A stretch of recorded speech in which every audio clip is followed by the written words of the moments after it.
Hello everyone, welcome to my channel tips on mathematics और real analysis के आज के इस वीडियो लेक्चर में हम डिस्कशन करेंगे series of functions related uniformly convergence को चेक करने के लिए इंपॉर्टेंट टेस्ट है जिसको हम जानते हैं वेस्टास एम टेस्ट। ठीक है, तो देखो वेस्टास एम टेस्ट बहुत हेल्पफुल होता है हमारे लिए एग्जाम में जब हम बात करते हैं किसी भी पर्टिकुलर दिया गया सीरीज के कन्वर्जेंस के लिए। ठीक है, तो यूनिफॉर्मली कन्वर्जेंट होने के लिए तो वेस्टास एम टेस्ट हम एक एक करके डिस्कशन करेंगे विद हम इसका प्रूफ भी जो है देखेंगे। ठीक है, तो चलिए स्टार्ट करते हैं। और सबसे पहले हम वेस्टास एम टेस्ट को जानने से पहले एक हम कॉचे क्राइटेरिया को देखेंगे और कॉचे क्राइटेरिया को समझेंगे तो जाकर वेस्टास एम टेस्ट को हम अच्छे से समझ पाएंगे। क्लियर है?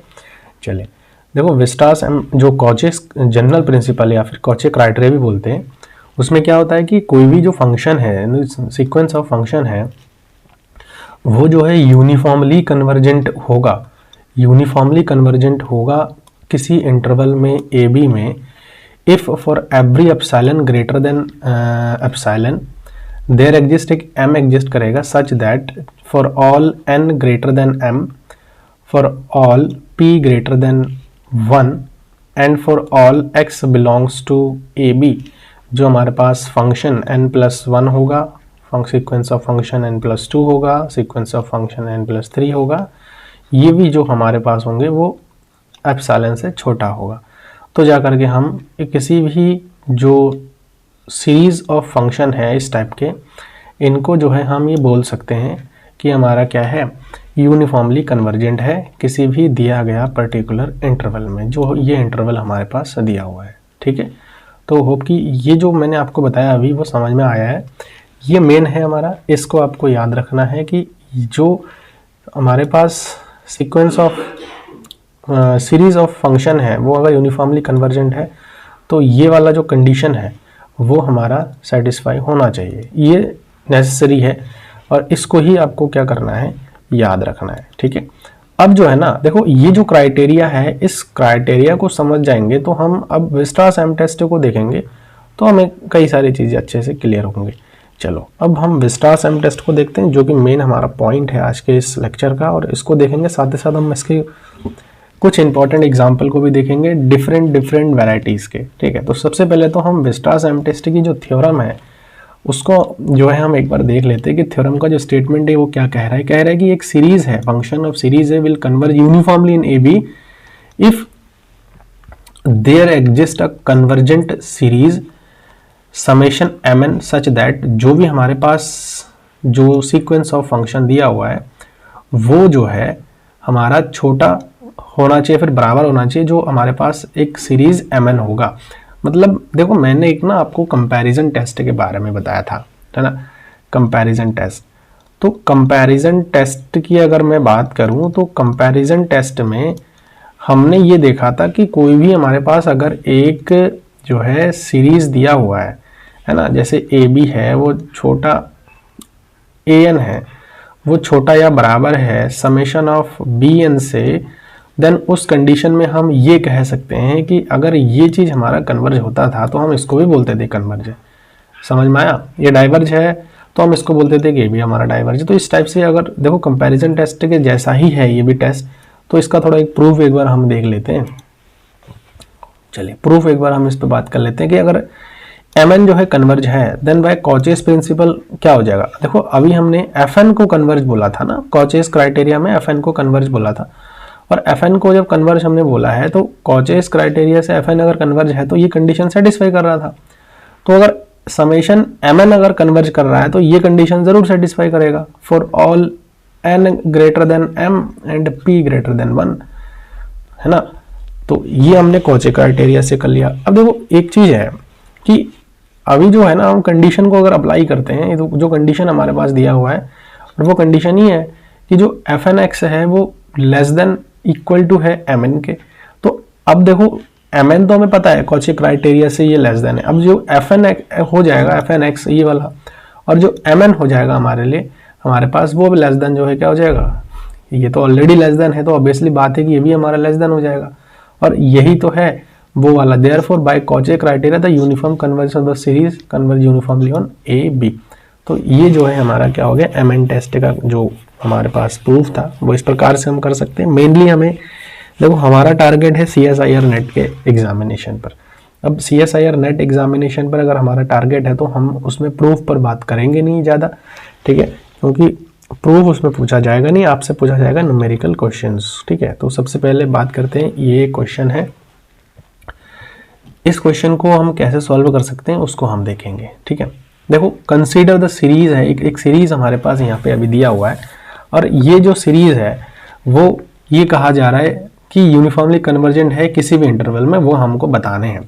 सबसे पहले तो जो दिया गया सीरीज है उसकी अगर मैं बात करूं, वो हमारा है summation of 50 sine N X divide by N और n+1, ठीक है। ये जो है हमारे पास दिया हुआ है।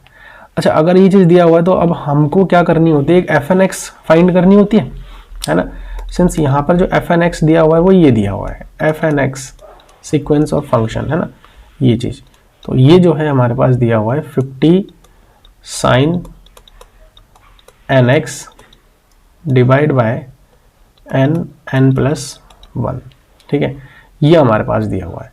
अच्छा, इस पर जो है अब हमें एक चीज़ तो ये तो पता है ना कि देखो अगर साइन है, जो साइन की वैल्यू है वो हमारा कहाँ से कहाँ तक वेरी करती है, साइन थीटा की जो वैल्यू है वो <= +1, मैक्सिमम वैल्यू होता है ना -1। तो ये आई थिंक आपको पता होगा। तो किसी भी थीटा के लिए जो है साइन की जो रेंज होती है वो यही होती है। तो अगर किसी भी थीटा के लिए साइन की रेंज ये होती है तो अब हम यहाँ पर ये चीज़ कह सकते हैं कि जो हमारे पास साइन nx होगा, ठीक है, यहाँ से इसको एक बार, ठीक है, इसको एक बार थोड़ा सा साइड कर, हाँ अब सही है। देखो यहाँ से क्या हो जाएगा, अगर मैं बात करूँ साइन nx की, तो वो भी हमारा उसका मैक्सिमम वैल्यू यही होगा और मिनिमम वैल्यू -1 होगा। तो हमें, चूंकि हमको क्या चाहिए होता है कि जो हमारे पास कॉचे क्राइटेरिया था, है ना, सॉरी, जो हमारे पास वेस्टास एम टेस्ट था उसके लिए हमको यही चीज़ बताया गया था ना कि एक मैक्सिमम वैल्यू mn हमारे पास एग्जिस्ट कर जाए। अगर एक मैक्सिमम वैल्यू mn हमारे पास एग्जिस्ट कर गया, देन हम कह सकते हैं कि अगर ये कन्वर्जेंट है तो हम ये कह सकते हैं कि जो हमारे पास जो फंक्शन सीक्वेंस ऑफ फंक्शन है या फिर जो सीरीज है वो भी हमारा क्या हो जाएगा, यूनिफॉर्मली कन्वर्जेंट हो जाएगा। तो हमें हमेशा के लिए ध्यान रखना है कि एक मैक्सिमम वैल्यू मिल जाए हमें। तो साइन का मैक्सिमम वैल्यू हमको पता है, उसी अकॉर्डिंग जो है हम काम करेंगे। अब देखो साइन का मैक्सिमम वैल्यू अगर हमें पता है तो हम अब क्या करेंगे, हम जो है यहाँ पर सबसे पहले तो मल्टीप्लाई कर देंगे दोनों साइड में, किससे, 50 से। तो मैं अगर दोनों साइड में 50 से मल्टीप्लाई कर दूं, दिस इम्प्लाई, इसको मैं मिटा देता हूँ, ठीक है, दोनों साइड में अगर मैं 50 से मल्टीप्लाई कर दूं तो हो जाएगा हमारे पास 50 साइन nx, है ना, और <= क्या हो जाएगा, इधर भी हमारा 50 हो जाएगा जनरली। अच्छा, अब क्या है, देखो दोनों साइड में हमें क्या करनी है, n और n-1 से डिवाइड करनी पड़ेगी। तो हम n से -n-1 से डिवाइड कर देते हैं, n × n+1 से, सॉरी, यहाँ पर भी हो जाएगा n × n+1, ये हो जाएगा। तो अब जब ये कंडीशन हमारे पास आ गया तो अब देखो ये जो हमारे पास है इसकी अगर मैं बात करूँ, ये हमारे पास क्या है, अगर मैं इस पर जो टेस्ट लगाऊं, देखो हमें यही तो बतानी है कि summation 50 sine of nx divide by n+1, और ये जो है छोटा या फिर बराबर हो जाएगा समेशन ऑफ 50 n+1, है कि नहीं, इस चीज़ से छोटा हो जाएगा। अब हम ना इस पर बात करेंगे, ये हमारा mn आ गया है, देखो यहाँ पर क्या आ गया, हेयर, ये जो हमारे पास है ये हमारा क्या आ गया, mn आ गया, और ये fnx हो गया, समझ में आया, ये fnx हो गया हमारा। तो यहाँ से अगर मैं बात करूँ mn की तो हमारे पास ये चीज़ आ गया, क्या, 50 डिवाइड बाय n+1 आ गया, ठीक है, 50 डिवाइड बाय n और n+1 आ गया। अब देखो ये जब हमारे पास आ गया है तो अब हम क्या कर सकते हैं, जो है यहाँ से एक जो है एक स्लाइड में और ऐड करता हूँ यहाँ पे, ताकि मैं आपको अच्छे से समझा पाऊँ।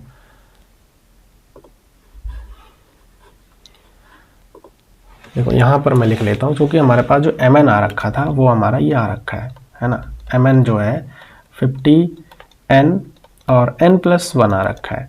अच्छा, इस चीज़ को मैं अगर थोड़ा सा और सॉल्व कर लूँ, देखो यहाँ पर मैं ऐसा लिख सकता हूँ ना कि जो n+1 है, ऐसा लिखते हैं कि जो n+1 है वो ऑब्वियसली बात है कि बड़ी होंगी किससे, n से बड़ी होंगी। तो अगर n से बड़ी है तो हम क्या कर सकते हैं, हम n से मल्टीप्लाई कर देते हैं इधर दोनों तरफ में, तो भी हमारा क्या रहेगा, ये n से बड़ी ही रहेंगी, ये n² हो जाएगा। ठीक है, अब मैं इसका रेसिप्रोकल करता हूँ तो 1/n और n+1 जो है वो छोटी हो जाएंगी 1/n² से। ठीक है, अब दोनों साइड में अगर मैं समेशन लेता हूँ, देखो इधर भी समेशन लेता हूँ और इधर भी समेशन लेता हूँ, बाय पी टेस्ट हम यहाँ पर कह सकते हैं, बाय पी टेस्ट हम ये कह सकते हैं कि ये चीज़ कन्वर्ज हो जाएगा, है ना, ये चीज़ कन्वर्ज हो जाएगा। अब देखो दोनों साइड में आप चाहो तो 50 भी ले लो, ऐसा कोई इशू वाली बात नहीं है, आप 50 से मल्टीप्लाई भी कर दोगे ना दोनों साइड में, आप 50 से मल्टीप्लाई भी आप अगर कर दोगे दोनों साइड में तो कोई फ़र्क नहीं पड़ेगा रेसिप्रोकल लेने के बाद। तो आप यहाँ पर चाहो तो 50 भी लिख लो, अगर आपको लगता है कि डाउट है तो आप 50 भी यहाँ पर ऐड कर लो। तो बाय पी टेस्ट हम ये कह सकते हैं कि जो समेशन है 1/50/n² जो है ये हमारा क्या हो जाएगा, कन्वर्जेंट हो जाएगा। पी टेस्ट के बारे में अगर आपको नहीं पता है तो आप लोग देख सकते हो, पी टेस्ट का वीडियो मैंने बना रखा है। किसी भी सीरीज़ के कन्वर्जेंट या डाइवर्जेंट के लिए हम जो है पी टेस्ट यूज़ करके आसानी से बता सकते हैं, है ना। कन्वर्जेंट सेंस क्योंकि बिकॉज यहाँ पर हम लिख सकते हैं, बिकॉज जो हमारे पास p की वैल्यू है वो ग्रेटर देन 1 है ना, 2 है ना, यहाँ पर p की वैल्यू n⁻p है तो ग्रेटर देन 1 है। तो देखो अगर ये कन्वर्जेंट है, दिस इम्प्लाई हम यहाँ पर ये कह सकते हैं कि जो समेशन ऑफ 50/n और n+1 ये भी हमारा क्या हो जाएगा, is also convergent by comparison test, है ना, बाय कंपैरिजन टेस्ट। ठीक है, कंपैरिजन टेस्ट। अच्छा, अगर ये चीज़ हो गया तो अब हम यहाँ पर ये चीज़ कह सकते हैं ना कि बाय mn टेस्ट, है ना, बाय वेस्ट्रास mn टेस्ट, है ना, m टेस्ट जो हमारे पास सीरीज़ दिया हुआ है fnx जो है ना, fnx जो है ये हमारे पास क्या हो जाएगा, ये जो है हो जाएगा वो हमारा यूनिफॉर्मली कन्वर्जेंट हो जाएगा इन एनी इंटरवल, हम ऐसा कह सकते हैं। देखो हमने क्या क्या किया है, सबसे पहले एक बार मैं फिर से आपको बता देता हूँ कि जो भी हमारे पास सीरीज़ दिया हुआ था उस पर्टिकुलर सीरीज़ को हमने क्या किया है, इसको साइन के, देखो जब भी ट्रिगोनोमेट्री में दिया हुआ रहेगा तो उस कंडीशन में आपके लिए बहुत आसान हो जाएगा काम। तो ये हो गया, तो इस प्रकार से हमारे पास आ गया। ठीक है, ये हमने सॉल्व भी किया है, मैक्सिमम वैल्यू को लेकर के सॉल्व करना है, दोनों साइड में मल्टीप्लाई डिवाइड ही करा हमने। फिर इस सीरीज़ को देखो, यहाँ अगर समझ में आपको नहीं आ रहा है कि जो mn को हमने कैसे कन्वर्जेंट दिखाया है तो उसके लिए आपको प्रीवियस के वीडियोस देखनी पड़ेंगी, कंटिन्यूसली होना पड़ेगा आपको मेरे चैनल के साथ, और वीडियोस लगातार देखनी पड़ेंगी। तो जब ये mn को हमने कन्वर्जेंट दिखा दिया है, इस प्रकार से हमने कन्वर्जेंट दिखा दिया है, और बाय पी टेस्ट ये कन्वर्ज हो गया, बाय पी टेस्ट अगर कन्वर्ज हो गया तो इधर वाला भी कन्वर्ज हो जाएगा ना कंपैरिजन टेस्ट से। और अगर ये वाला कन्वर्ज हो गया, क्योंकि ये हमारा जो है छोटा या बराबर है किससे, जो है समेशन 50 sin nx, है ना, और यहाँ पर जो है क्या हो जाएगा n+1, इससे कन्वर्ज हो जाए। तो इसीलिए जो है हम कह सकते हैं बाय वेस्ट्रास m टेस्ट ये जो है हमारा क्या हो जाएगा, कन्वर्ज हो जाएगा। क्लियर है, होप कि आपको समझ में आ गया है ये वाला क्वेश्चन। एंड नेक्स्ट जो क्वेश्चन है हमारे पास, हम इसको सॉल्व करते हैं। और इस क्वेश्चन को सॉल्व करने के लिए देखो हम अब कैसे सॉल्व कर सकते हैं, यहाँ पर जो हमारे पास ये दिया हुआ है। अब देखो चूंकि हम यहाँ पर ये चीज़ समझते हैं कि जो n² है ना, n² प्लस जो x² है वो ऑब्वियसली बात है बड़ी या फिर बराबर होंगी ना, n² से भी बड़ी होंगी, n² में कुछ टर्म जुड़ रहा है तो ये वाली टर्म बड़ी होंगी। इसका अब रेसिप्रोकल ले लेते हैं। ठीक है, इसका अब रेसिप्रोकल ले लेते हैं तो यहाँ से क्या हो जाएगा कि देयरफॉर जो हमारे पास अब 1/ जो है n² प्लस x² आ रहा है वो लेस देन इक्वल टू हो जाएगा 1/n² के। अच्छा, अब जो है हम क्या करेंगे, दोनों साइड में अगर मैं समेशन ले लूँ तो हमारे पास जो सीक्वेंस है वो इस प्रकार से बन जाएगा 1/n² प्लस यहाँ पर हो जाएगा x²। ठीक है, ये लेस देन इक्वल टू हो जाएगा summation of 1/n², and this is the convergent series. और mn हम इसको यही कह सकते हैं ना कि ये जो है हमारा क्या है, mn है ना, ये हमारा क्या है, mn है। अगर ये हमारा mn है तो इस कंडीशन में हम ये कह सकते हैं, है ना, कि जो mn है by P test, P series test mn जो है कन्वर्ज कर रहा है ना, मैं शॉर्ट में लिखूंगा कन्वर्जेंट, है ना। सिंस यहाँ पर लिख सकते हैं कि जो p की वैल्यू है वो ग्रेटर देन 1 है, देयरफॉर हम ये कह सकते हैं कि बाय वीयरस्ट्रास m टेस्ट जो हमारे पास समेशन ऑफ fnx दिया हुआ है वो यूनिफॉर्मली कन्वर्जेंट होगा, ठीक है, वो यूनिफॉर्मली कन्वर्जेंट होगा। यहाँ पर आप एक चीज़ और चाहो तो ऐड कर लो कि जो x है वो r में से आ रहा है, ठीक है, रियल नंबर में से आ रहा है, on x belongs to r में, ठीक है। इस प्रकार से इस क्वेश्चन को भी हम बता सकते हैं कि यूनिफॉर्मली कन्वर्जेंट हो जाएगा। चलिए अब नेक्स्ट क्वेश्चन पर बात करते हैं। नेक्स्ट क्वेश्चन भी ट्रिगोनोमेट्रिक फंक्शन से रिलेटेड क्वेश्चन है ना, और इस क्वेश्चन को भी करने के लिए हम ट्रिगोनोमेट्री का कॉन्सेप्ट यहाँ पर यूज़ कर लेंगे, तो ये भी आसानी से हमारे पास सॉल्व हो जाएगा। देखो यहाँ से क्या है, साइन यहाँ पर मैं डायरेक्ट कर रहा हूँ अब, ठीक है, क्योंकि देखो साइन nx जो है वो हमारा क्या हो जाएगा, मैक्सिमम वैल्यू उसका 1 हो जाएगा ना, प्लस का 1 हो जाएगा। अब दोनों साइड में हम क्या करेंगे, n स्क्वायर से डिवाइड कर देंगे, तो ये हमारे पास n स्क्वायर से डिवाइड हो जाएगा, इधर भी हमारा n स्क्वायर से डिवाइड हो जाएगा। और दोनों साइड में अगर मैं समेशन ले लूँ तो हमारे पास जो भी हमारे पास सीरीज ऑफ फंक्शन दिया हुआ है उसके जैसा ही बन जाएगा, और ये भी हमारा लेस देन इक्वल टू हो जाएगा समेशन ऑफ 1/n स्क्वायर। अब देखो ये पी टेस्ट से जो है क्या हो जाएगा, ये कन्वर्ट, मैं डायरेक्ट लिख रहा हूँ अब, ठीक है, सिंस पी टेस्ट से जो है ये हमारा क्या हो जाएगा, कन्वर्स कर जाएगा, है ना, बाय पी टेस्ट कन्वर्जन, ये कन्वर्ज कर जाएगा। देयरफॉर हम ये कह सकते हैं कि जो हमारे पास समेशन साइन nx/n स्क्वायर है ये जो है यूसी हो जाएगा, यूनिफॉर्मली कन्वर्जेंट हो जाएगा, है ना, किससे, बाय वीयरस्ट्रास m टेस्ट। क्लियर है, तो होप कि ये वाला क्वेश्चन भी आपको समझ में आ गया होगा अच्छे से।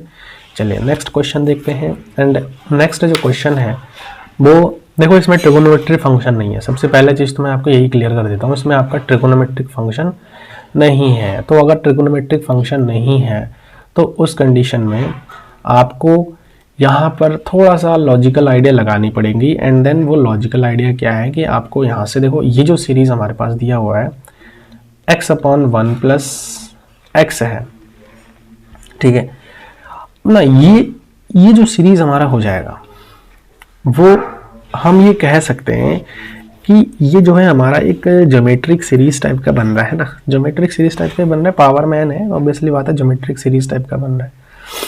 तो हम ये मान के चल रहे हैं कि ये जो है ना वो लेस देन हमारा r हो जाएगा और ये लेस देन 1 होगा। ऑब्वियसली बात है, ये चीज़ हमारा ट्रू है। कैसे ट्रू है, मैं अगर 1 ले रहा हूँ ऊपर और नीचे जो है मैं 1 में कुछ भी ऐड कर रहा हूँ, सेम 1 में, जैसे यहाँ पर x है और x में मैं 1 ऐड कर रहा हूँ, ठीक है, या फिर आप समझ लो ना 2 है, 2 में मैं कुछ ऐड कर रहा हूँ, मान के चलो कि मैं 1 में 2 ऐड कर रहा हूँ, ठीक है, तो ऑब्वियसली बात है ये जो है 1 से तो होनी छोटी ही होनी है। ये हमेशा के लिए ध्यान रखना। ये जो कंडीशन जो मैंने अभी लिखा है ना यहाँ पे, ये 101% जो है आपका ट्रू कंडीशन है, ठीक है, ट्रू कंडीशन है। तो ये चीज़ आपको थोड़ा समझना है, कॉमन आइडियाज़ है ये कॉमन आइडियाज़ जो है हमने लगा रखा है और यहाँ पर जो है उसी के अप्रोच से इसको सॉल्व आउट करेंगे, ठीक है। चलिए अब जो है यहाँ पर देखो, नेक्स्ट हम क्या करेंगे, अगर ये चीज़ हमारे पास ये छोटा है तो हम क्या करेंगे, अब पावर में n है तो हम दोनों साइड में क्या ले लेंगे, n ले लेंगे, तो x/1 plus x raise to the power यहाँ पर क्या आ जाएगा, n आ जाएगा, लेस देन r की पावर n, और 1 की पावर में अगर n करूँ तो वो 1 ही हो जाना है, तो मैं उसको अभी ऐसे फिलहाल तो लिखूंगा नहीं। अब ना दोनों साइड में क्या करता हूँ, मैं समेशन लेता हूँ। देखो यहाँ से x/1 plus x raise to the power n is less than equal to summation of r की पावर n। अब ना देखो, ये r की पावर n जो है ये हमारा कन्वर्ज करेगा बाय कौन से टेस्ट से, ये जो है हमारा ज्योमेट्रिक सीरीज जो टेस्ट है, GP series test, by GP series test हम ये सब कह सकते हैं। यहाँ पर लिख देता हूँ मैं, by GP series test, by GP series test, by GP series test हम ये कह सकते हैं कि जो समेशन ऑफ r की पावर n है वो हमारा क्या कर जाएगा, कन्वर्ज कर जाएगा, है ना, सिंस क्यों, क्योंकि ये तो हमारा देखो यहाँ से तो ये चीज़ मिल रहा है ना कि r जो है लेस देन 1 है, तो मॉडुलस r जो है वो लेस देन 1 है, तो मॉडुलस 1 है तो ये चीज़ हमारा कन्वर्ज कर जाएगा। तो अब अगर ये चीज़ कन्वर्ज कर गया तो बाय वेस्ट्रास एम टेस्ट हम ये कह सकते हैं कि जो हमारे पास summation of x upon 1 plus एक्स पावर n है वो भी हमारा क्या कर जाएगा, इज यूनिफॉर्मली कन्वर्जेंट। ठीक है, ये वेस्ट्रास एम टेस्ट से हुआ है। Weierstrass M test is nothing but it is like similar like comparison test, है ना। कंपैरिजन टेस्ट के बारे में मैंने आप लोगों को बता रखा है। देखो मैं जितना भी कॉन्सेप्ट यहाँ पर यूज़ कर रहा हूँ, चाहे वो पी सीरीज, अभी तक मैंने यहाँ पर पी सीरीज टेस्ट यूज़ किया है, कंपैरिजन टेस्ट यूज़ किया है, एंड दूसरा जो है हम अभी इस क्वेश्चन में हमने अभी यूज़ किया है जीपी सीरीज टेस्ट। देखो ये सारे के सारे जो सीरीज के टेस्ट है ना, वो मैंने वीडियो में अच्छे से एक्सप्लेन कर रखा है और विद एग्जाम्पल। आपको कहीं कुछ इधर उधर करने की ज़रूरत नहीं है, आपको सारा चीज़ें इसी चैनल में मिल जाएगा और एक ही प्लेलिस्ट में आपको सारा चीज़ें मिल जाएगा। आप अगर कंटिन्यूसली बने हुए हैं चैनल के साथ, मुझे तो बोलना नहीं चाहिए, आप देख ही रहे होंगे, और अगर नहीं बने हुए हैं तो आप चैनल के साथ जुड़ जाइए, इसको सब्सक्राइब करिए, नोटिफिकेशन बेल को भी प्रेस कर दीजिए, क्योंकि ऐसे ही कॉन्सेप्चुअल वीडियोस जो है मैं लेकर के आता हूँ आपके लिए, और ऐसे ही जो है मैं आपको सॉल्व आउट करवाता रहता हूँ। ठीक है, वीडियो सही लगे तो एक बार आप लोग इसको लाइक ज़रूर कर देना। ठीक है, और साथ ही साथ अपने दोस्तों के साथ शेयर करना है, इसको बिल्कुल भी ना भूलना। ठीक है, अब नेक्स्ट जो क्वेश्चन है, अब हम जो है इस पर बात करेंगे। नेक्स्ट क्वेश्चन हमारा क्या है कि समेशन जो है 1, यहाँ पर जो समेशन है हमारा वो x अपॉन n और 1 प्लस एन एक्स का स्क्वायर है। अब ना यहाँ पर जो है हम कोई भी पी सीरीज टेस्ट या अनदर टेस्ट को जो है हम यूज़ नहीं कर पाएंगे। यहाँ पे से लिख लेना x जो है r में से आ रहा है, सारे क्वेश्चन में x r में से आ रहा है। तो ऐसे कंडीशन में हमें क्या करना होगा, जो ये सीरीज़ है ना, इसमें हमें जो है, क्योंकि हमको क्या चाहिए होता है, जो हमारे पास एफ एन एक्स होता है ना, मॉडुलस एफ एन एक्स होता है, वो लेस देन होता है हमारा एम एन से, और एम एन हमारा क्या है, this is nothing but this is the supremum value. Supremum या फिर हम ये कह सकते हैं मैक्सिमम वैल्यू है ना, एक मैक्सिमम वैल्यू है। तो अगर मैक्सिमम वैल्यू है तो आपको पता है कि मिनिमा और मैक्सिमा का कॉन्सेप्ट हम डिफरेंशिएबिलिटी में भी पढ़ रखे हैं, है ना। इवन 12th स्टैंडर्ड में ये चीज़ पढ़ाया भी जाता है। तो डिफरेंशिएबिलिटी के अकॉर्डिंग अगर मैं बात करूं तो हम इसको by the first derivative test में एक बार थोड़ा सा ब्रीफ कर देता हूं, देन आपको मैं सारा चीज़ें बताऊंगा। ठीक है, देखो आपने ये चीज़ पढ़ा था कि अगर D Y over D X है तो इससे सबसे पहले तो हमें क्रिटिकल पॉइंट मिल जाता है ना, क्रिटिकल पॉइंट मिल जाता है, मतलब इससे हमें क्या मिल जाएगा, x की वैल्यू मिल जाता है ना, x की एक वैल्यू मिल जाएगा। देन हम क्या करते हैं, डबल डेरिवेटिव टेस्ट लगाते हैं, D two Y over D X square double derivative test लगाते हैं। और डबल डेरिवेटिव टेस्ट में at x is equal to जो भी हमारे पास वैल्यू आ रहा है, लाइक 0 आ रहा है, 1 आ रहा है, तो हम इस वैल्यू को रख करके देखते हैं कि अगर ये D two Y over D X square है, ये लेस देन 1 आ रहा है, नेगेटिव आ रहा है, देन हम ये कह सकते हैं कि जो हमारे पास दिया आया जो पॉइंट, जो क्रिटिकल पॉइंट है वो हमारा मैक्सिमम का पॉइंट है, और इस पॉइंट को लेकर के हमें बता सकते हैं कि ये जो हमारा होगा वो मैक्सिमम होगा, और वही पॉइंट से हमें वेरीफाई करके दिखाना है कि जो है ये हमारा वेस्ट्रास एम टेस्ट से जो है क्या हो जाएगा, वेस्ट्रास एम टेस्ट से जो है क्या हो जाएगा, यूनिफॉर्मली कन्वर्जेंट हो जाएगा। ठीक है, तो चलिए हम एक एक करके अब यहाँ पर देखते हैं, इसको अच्छे से समझेंगे क्योंकि हम यहाँ पर डेरिवेटिव टेस्ट लगाने वाले। तो देखो डेरिवेटिव टेस्ट यहाँ पर यूज़ करते हैं। सबसे पहला चीज़ तो हमारे पास जो f दिया हुआ है ना, जो एफ एन एक्स दिया हुआ है वो हमारा बेसिकली दिया हुआ है x upon n 1 plus N X का स्क्वायर दिया हुआ है। ठीक है, ये चीज़ दिया हुआ है। अब हम क्या करेंगे, d ओवर डी एक्स लगा देंगे यहाँ पे, ठीक है ना, x के रिस्पेक्ट में डिफ्रेंशिएट कर देंगे, डी एफ ही लिख लेता हूँ मैं, इसको ओवर डी एक्स कर देता हूँ मैं। इसको मैं अगर अंदर मल्टीप्लाई कर दूंगा तो ये n और n स्क्वायर एक्स स्क्वायर हो जाएगा। ठीक है, n स्क्वायर एक्स स्क्वायर हो जाएगा। तो हम क्या करेंगे, नीचे जो है आपको पता ही है कि यहाँ पर जो है न्यूमरेटर और डिनोमिनेटर वाला डिवाइड वाला कॉन्सेप्ट लगेगा।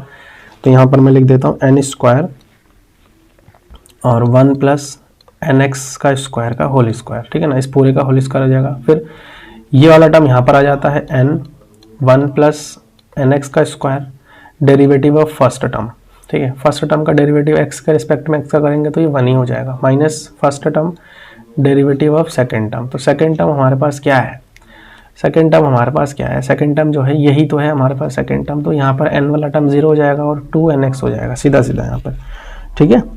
2n² विद n, यहाँ पर जो है nx हो जाएगा यहाँ पर हमारे पास। क्लियर है। देखो ये पहला वाला टर्म हमारे पास क्या आ गया, ये आ गया, x का हमने 1 किया है तो x हो गया। देन दूसरा जो है यहाँ पर हमारे पास n² आ जाएगा ना, तो 2n² x हो जाएगा। ये हमारे पास आ जाएगा यहाँ पे डिफरेंशिएट करने के बाद। आप इसको करके देख लीजिएगा। जब इस पूरे को सॉल्व करेंगे तो हमारे पास आ रहा है यहाँ से जो है 1, यहाँ पर हो जाएगा 1 माइनस nx का स्क्वायर और डिवाइड में आ जाएगा हमारे पास n², और यहाँ से 1 प्लस nx² का होल स्क्वायर, ठीक है, ये चीज़ आ जाएगा। अब चूँकि इसको हम क्या करते हैं 0 के इक्वल में पुट कर देते हैं ना, d/dx is equal to 0 put करेंगे। तो जब 0 पुट करेंगे तो हमारे पास जो अल्टीमेटली नीचे वाला टर्म तो मल्टीप्लाई होकर 0 हो जाएगा, तो 1 माइनस nx का स्क्वायर बराबर क्या हो जाएगा, 0 हो जाएगा। तो यहाँ से अगर मैं वैल्यू को निकालूँ तो nx² बराबर क्या हो गया, 1 हो गया, ठीक है। और सॉल्व करूँगा मैं यहाँ से तो ये चीज़ हमारे पास आ जाएगा। x की वैल्यू निकालनी है हमें, तो x² इज इक्वल टू क्या हो रहा है, 1/n हो रहा है, और x इज इक्वल टू क्या हो जाएगा, प्लस माइनस रूट में 1/n हो जाएगा। तो ये वैल्यू को हमें चेक करना है कि मैक्सिमम होगा या नहीं होगा।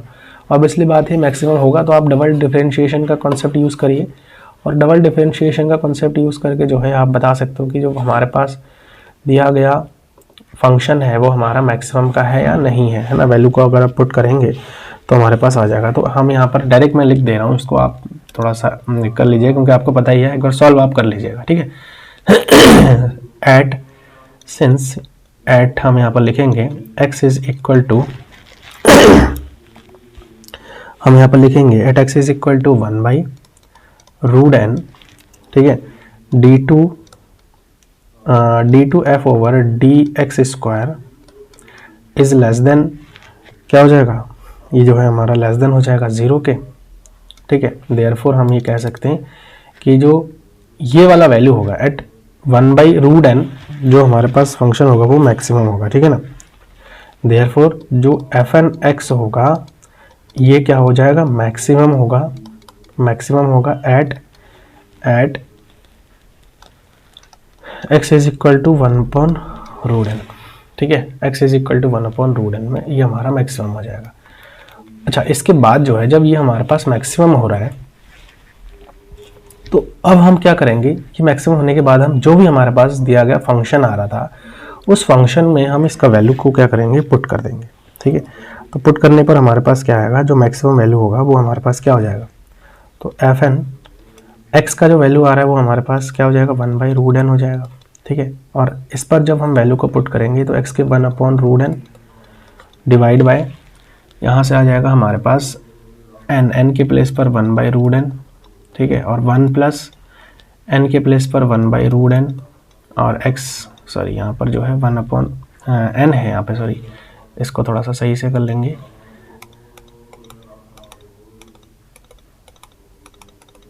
ठीक है। यहाँ से हमारे पास क्या आ जाएगा, 1 प्लस यहाँ पर n था हमारे पास और x² है, मतलब 1/n को करेंगे तो 1/n हो जाएगा। क्लियर है। तो ये चीज़ हमारे पास आ रहा है ना। अब देखो पूरे को जब मैं सॉल्व करूँगा तो यहाँ से तो हमारे पास आ जाएगा 2, तो 1/2 और n की पावर जो होगा वो हमारे पास 3/2 हो जाएगा, ठीक है। यहाँ से सॉल्व करेंगे तो ये चीज़ हमारे पास आ गया। अब जब ये चीज़ आ गया तो ये जो वैल्यू है ना, यहाँ पर n हो जाएगा, n की जो वैल्यू है वो 3/2 हो जाएगा। अब ये जो वैल्यू है ये देखो, चूँकि अगर p सीरीज टेस्ट लगाऊँ मैं तो p टेस्ट को हम इसको अब ऐसे लिख सकते हैं ना कि जो समेशन आ रहा है वो समेशन 1 जो है n की पावर 3/2 जो है ये क्या हो जाएगा, कन्वर्ज कर जाएगा। तो ये मैक्सिमम वैल्यू कन्वर्ज कर रहा है तो इसका मतलब क्या हो जाएगा, जो हमारे पास सीरीज है दिस इम्प्लाई जो सीरीज है x/n 1 प्लस nx का स्क्वायर, ये भी जो है हमारा क्या हो जाएगा, यूनिफॉर्मली कन्वर्ज कर जाएगा, ठीक है। तो होप कि ये जो क्वेश्चन है वो भी आपको अच्छे से क्लियर हो गया है। और किसी प्रकार का अगर डाउट है तो एक बार कमेंट बॉक्स का यूज़ आप लोग ज़रूर करिएगा ताकि आपको जो है समझ में आ जाए अच्छे से, ठीक है। चलिए एक क्वेश्चन हम यहाँ पर और ऐड करेंगे और इस क्वेश्चन को सॉल्व करेंगे। देखो चूंकि x हमारे r में से आ रहा है और x हमारा जो है 0 तो हो नहीं सकता है, 0 से बड़ी होंगी ऑब्वियसली बात है। तो जब 0 से बड़ी होंगी तो यहाँ पर देखो हम इस प्रकार से कर सकते हैं, चूंकि x हमारा ऑब्वियसली बात है हमेशा के लिए 0 से बड़ी होंगी ही होंगी, ठीक है, बड़ी या फिर बराबर होंगी। तो अगर देखो यहाँ से एक्स स्क्वायर की अगर मैं बात करूँ तो वो भी हमारा 0 से बड़ी या बराबर होंगी, ठीक है। अब मैं क्या करूँगा, यहाँ से दोनों साइड में मल्टीप्लाई कर दूंगा n की पावर 4 से, क्योंकि यहाँ n की पावर 4 दिख रहा है ना हमें, तो x की n की पावर 4 एक्स स्क्वायर ये भी हमारा क्या हो जाएगा 0 से बड़ी या फिर बराबर हो जाएगी, क्योंकि इधर भी n की पावर 4 से अगर मैं मल्टीप्लाई करूँगा तो ये तो 0 ही हो जाएगा। अब मैं क्या कर दूंगा, दोनों साइड में n क्यूब जोड़ दूंगा, है ना, n क्यूब प्लस n की पावर 4 एक्स क्यूब हो जाएगा, और इधर भी मैं क्या हो जाएगा n क्यूब जोड़ दूंगा, ठीक है। अब मैं इसका रेसिप्रोकल अगर ले लेता हूँ तो 1/n क्यूब प्लस n की पावर 4 x की पावर 3 is less than equal to 1/n cube हो जाएगा। अब देखो ये चीज़ हम अगर समेशन के फॉर्मेट में लिख दूँ, है ना, तो मॉडुलस में यहाँ से क्या आ जाएगा 1/n क्यूब प्लस n की पावर 4 एक्स क्यूब हो जाएगा is less than equal to 1/n की पावर 3 है। बाय पी टेस्ट हम इसको कह सकते हैं, बाय पी टेस्ट जो हमारे पास दिया गया फंक्शन है समेशन ऑफ 1/n की पावर 3 इज कन्वर्ज कर जाएगा, और अगर ये कन्वर्ज कर जाएगा देयरफॉर हमें कह सकते हैं कि जो summation of 1/n cube plus n की पावर 4 और x की पावर 3 जो है ये भी हमारा क्या कर जाएगा, ये यूनिफॉर्मली कन्वर्ज कर जाएगा, ठीक है, ये यूनिफॉर्मली कन्वर्ज कर जाएगा। तो ये क्वेश्चन में आई थिंक आपको क्लियर हो गया है, ठीक है। देखो एक साइन वाला क्वेश्चन है तो इसको आप लोग प्लीज़ होमवर्क में ट्राई करिए, मैं इसको आपको होमवर्क के लिए ही दूंगा, ठीक है, क्योंकि साइन वाला क्वेश्चन जो हमने प्रीवियस में करा था ना, इसको सेम वही तरीका आप यूज़ करके कर सकते हो। एंड नेक्स्ट जो क्वेश्चन हमारे पास आ रहा है ये, इस वाले क्वेश्चन को भी आप उस तरीके से कर सकते हो जिस तरीके से अभी हमने काम किया था, और इस तरीके से अगर आप करते हो, देखो सबसे पहला चीज़ तो क्या है कि इसको मैं चलो आपको क्वेश्चन सॉल्व करवा देता हूँ, इस वाले थोड़ा सा डिफरेंट है तो मैं इसको सॉल्व करवा देता हूँ। देखो अगर मैं n सेम है कि अगर मैं x लूँ यहाँ पे, तो ऑब्वियसली बात है कि जो x होगा वो हमारा 0 से बड़ी या फिर बराबर होंगी, और x की जो पावर 4 में अगर कर दूँ तो भी हमारा 0 से बड़ी या फिर बराबर होंगी। अगर मैं n से मल्टीप्लाई कर दूँ n की पावर 4 से तो भी हमारा जो है 0 से बड़ी या फिर बराबर होंगी, है ना। और उसके बाद जो है मैं अगर मैं इसमें 1 ऐड कर दूँ, ठीक है ना, 1 मैं अगर दोनों साइड में ऐड कर दूँ तो 1 अगर दोनों साइड में मैं ऐड कर दूँ तो +1 यहाँ पर हो जाएगा और यहाँ पर भी +1 हो जाएगा, ठीक है, ये भी हमारा बड़ी हो जाएंगी। अच्छा अगर मैं n स्क्वायर दोनों साइड में अब ऐड कर दूँ तो 1 + n स्क्वायर प्लस n की पावर 4 x की पावर 4 ये हमारा ग्रेटर हो जाएगा 1 + n स्क्वायर से, है कि नहीं, 1 + n स्क्वायर से ग्रेटर हो जाएगा।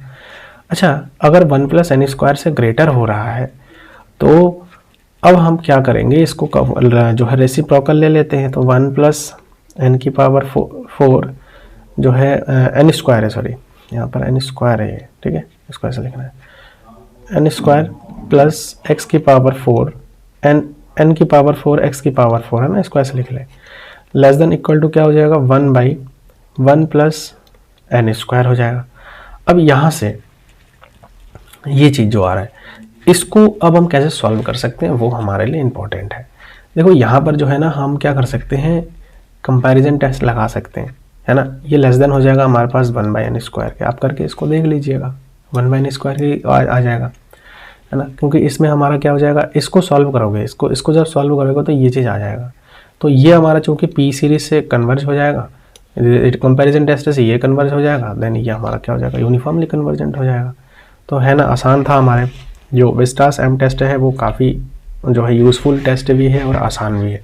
तो आई थिंक ये चीज़ आपको क्लियर हो गया, जितना भी एग्जांपल मैंने दिया है, एक होमवर्क मैंने दिया है, तो please try it at home, आप इसको घर में करने की कोशिश करिए। नहीं होता है कमेंट बॉक्स में आप जो है ड्रॉप कर सकते हो कि आपको समझ में नहीं आया है और कहाँ पर दिक्कत आ रही है, ठीक है।